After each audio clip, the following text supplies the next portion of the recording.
Hello and welcome to a special bonus talk edition of Sports Talk Philadelphia here on LaSalle TV. I'm your host, Josh Abrams, alongside with Tyler Small, Jack Rohr, and Dave Roberts. All right, gentlemen, shall we start World War III? You're on. Everything. It is, so just to lay it out for everybody, it is going to be Tyler, who is vouching for Nick Foles, and Dave, who is vouching for Carson Wentz. I'm here to moderate, and I guess Jack, you're here to moderate too. Yeah, I'm just kind of here, fighting for both sides. Who gave him his paycheck?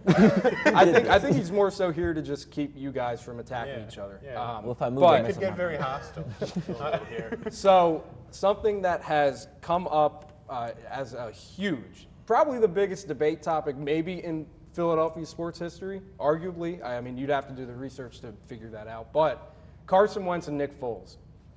You know, you look at the comparisons of the two. Foles has been in the league for just a little bit longer. He's a couple years older.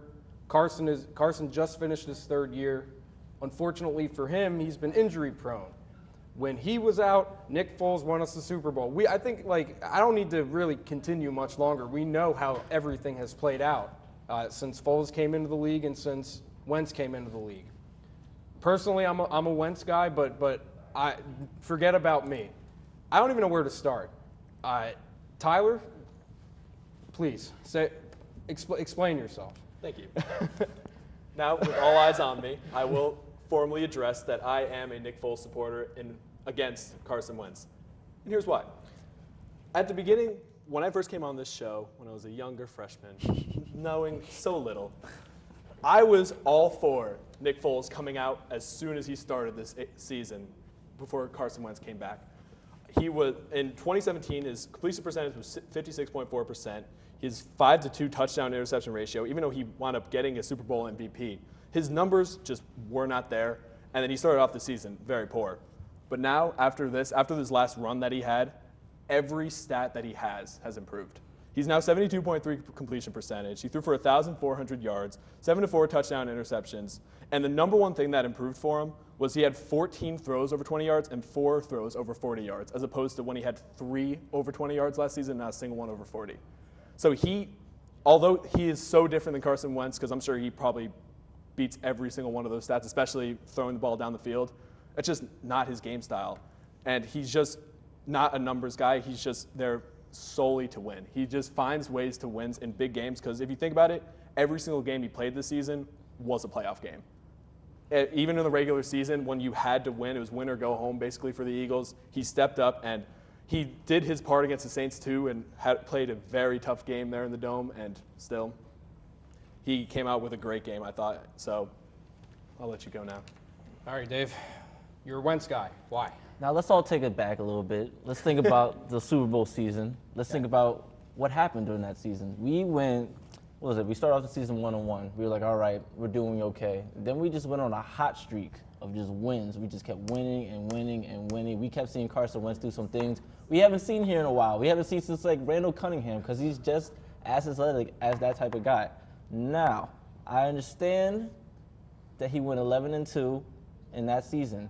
We all thought he was going to win MVP. Then all of a sudden, boom, ACL injury. I get it. Foles came in, finished the job. We love him for it. We still love everything he does. But if you look at the stats of what he's done in the last 3 seasons, I know last year, not last year, but this season, it was okay. It was all right. It wasn't what we expected. But the man's coming off an ACL injury. We all know that's not easy unless your name's Adrian Peterson.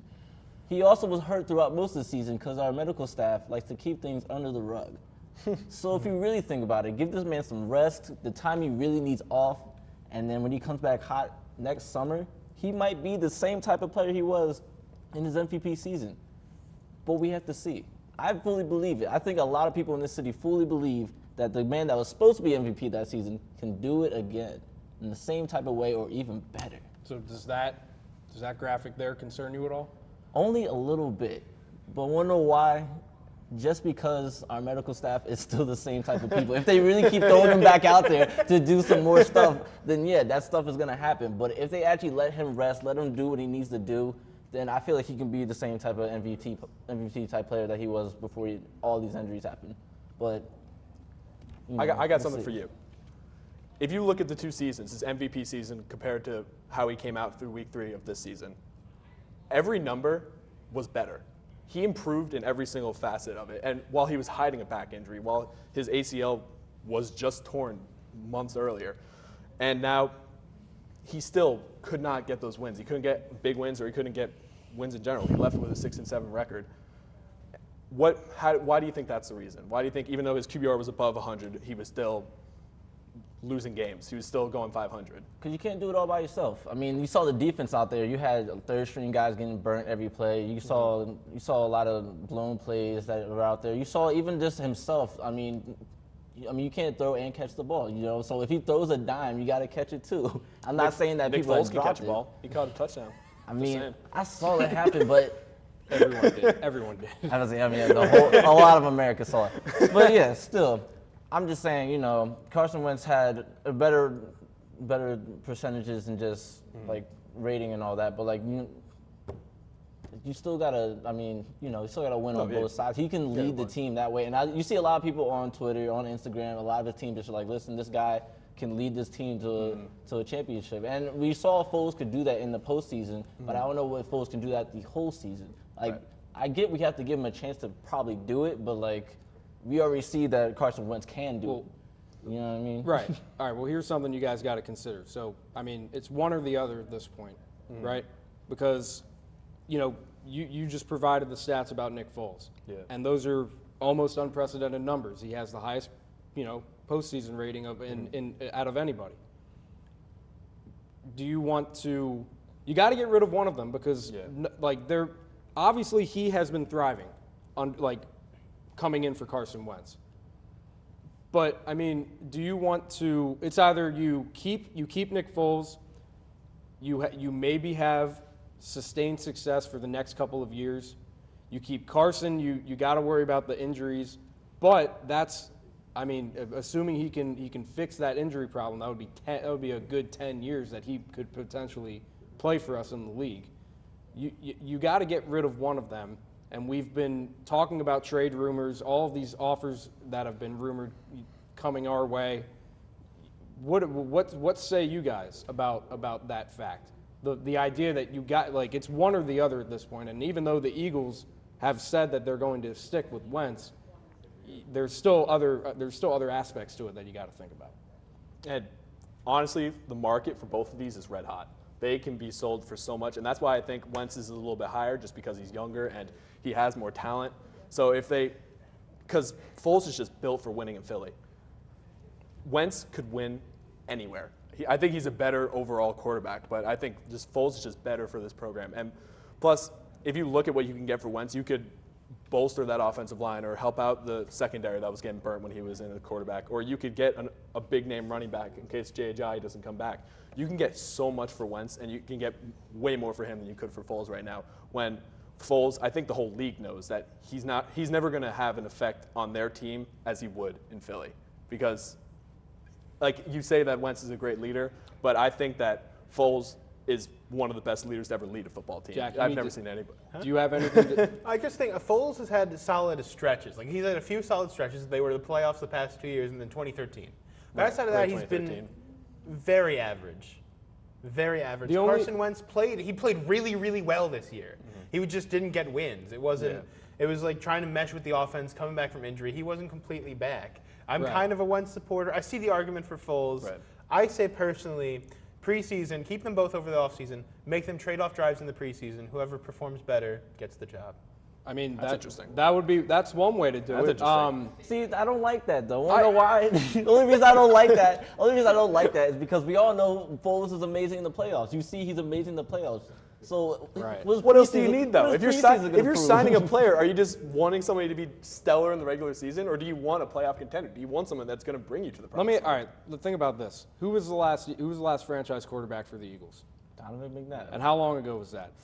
I was young. 10 years, right? We were in elementary school when the last time McNabb played a game for us. So, I mean, if you're going to look at it from that perspective, if you're telling me you would want to wait 10 years for the next franchise quarterback after watching an out of his prime Mike Vick, an absolutely below mediocre Kevin Cobb, Mark Sanchez. We've been Sam Bradford, for goodness sakes. We he don't was talk on our about that team. name. No, We don't talk about that era. But you get what I'm saying, right? We've sat here and watched these Eagles teams either come close or just not even be relevant with quarterbacks like that. And now we have a guy who can get us, who has gotten us to relevance. And that's why I think we need Wentz, because of the fact that he is young and he could probably do all the stuff. Like, his rating is good. If the rating's good and it matches the MVP season, then we're gonna have lots of championships to come.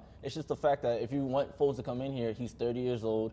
I get that he's good for the city, but like, if he keeps getting hit, like, we don't know what's actually gonna happen to him. That one time he got hit in the chest by Jadeveon Clowney, I really thought that was it. I thought that was that was a bad time. I Who really did was that bring scared. in? Nate Sudfeld. Personally think he might be the answer. Y'all saw that touchdown pass to Nelson Aguilar? That was nice. The one That was touchdown nice. pass. Hey, you have a touchdown one. pass? In Exactly. Madden. I mean, it doesn't matter. Either way, he's going to be the backup next year. You know? He'll still be there. Might end up seeing him Even again. he scares me, though. But to get back to your point, you do bring up a good point that he is older, but the fear of a 30-year-old quarterback, or a 30-year-old football player for that matter, isn't really a fear anymore. There's a 41-year-old quarterback in the Super Bowl right now. Like, you really don't have that fear. Like, he could have still a great future in front of him. I'm not saying this is just a temporary solution. It's not like he's going to be done in the next couple of years, but I don't see him falling off at all. I think he's at his highest point right now. Nate Sudfeld's younger than both of them. Well, all I'm saying is that I'm not gonna. I love everyone. If you don't love Nick Foles, then don't tell me you're an Eagles fan. Yeah. But I'm not gonna sit here and just trade away Carson Wentz after waiting all of those years for someone like Donovan McNabb, someone of that kind of franchise quarterback caliber that can keep us in relevance, bring us to all those conference championship games, maybe more Super Bowls than what Donovan did for us. It's there. The potential's there. But, we all know what the Eagles want to do now. Yeah. And either option would be fine, but in the long run, Carson needs to be the guy. And obviously the Eagles recognize that. But that's going to wrap it up for this, probably the best bonus talk I've ever been a part of. Thank you guys for tuning in, and we're going to see you next show. Have a good one.